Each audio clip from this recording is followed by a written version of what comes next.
हमने आपसे पहले ही कहा था कि राजा भैया के सामने बीजेपी को झुकना पड़ा और अब राजा भैया ने ही बीजेपी को झुकने पर मजबूर करते हुए ये बता दिया कि कुंडा के रघुराज प्रताप सिंह, जिन्हें राजा कहा जाता है, वो किसी भी हालात में उस जाल में नहीं फंसे जिस जाल में पूर्वांचल के एक और बाहुबली नेता धनंजय सिंह फंस गए।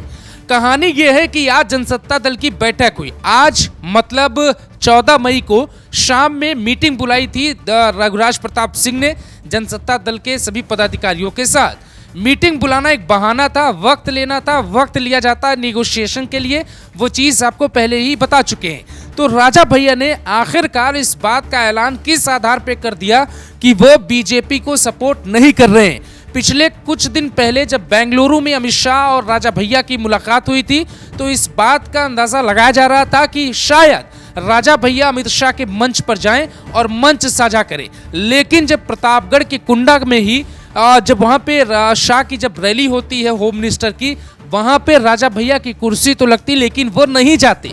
उसके कुछ घंटे बाद बैठक होती है।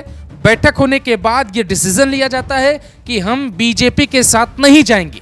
तो क्या राजा भैया ने एक ऐसी चुनौती स्वीकार कर ली है जिससे उनके जीवन पे बहुत संकट आ सकते हैं?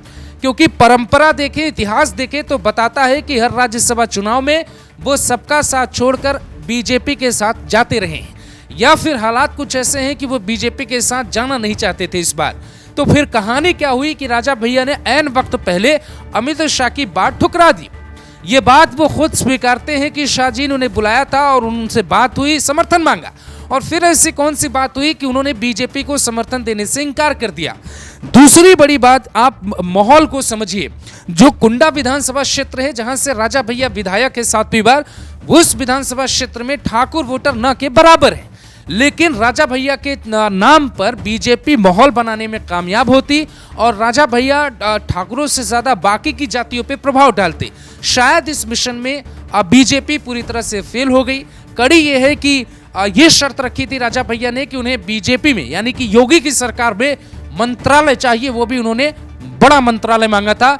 ये बात योगी आदित्यनाथ ने नहीं मानी, राजा भैया ने भी उनकी बात नहीं मानी।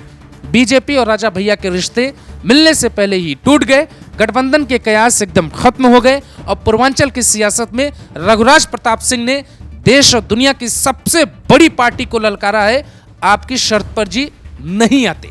इसको कहते हैं सियासत में ठेंगा दिखाना। और धनंजय सिंह बदले में टूट गए, बिखर गए और उन्होंने खुलेआम समर्थन कर दिया। 2 ठाकुर नेता हैं, हालांकि धनंजय सिंह पे राजा भैया का हाथ जरूर है, लेकिन धनंजय सिंह की लॉरेंस वाली फाइल भी बीजेपी के पास पहुंची हुई है, तो वहां पे वो मजबूर हैं। राजा भैया के ऊपर इस तरीके का दाग हाल फिलहाल में लगा नहीं है, तो फिर बीजेपी उन्हें तोड़ नहीं पाए। लेकिन क्या परिणाम गंभीर होंगे? कमेंट करके जरूर बताइएगा।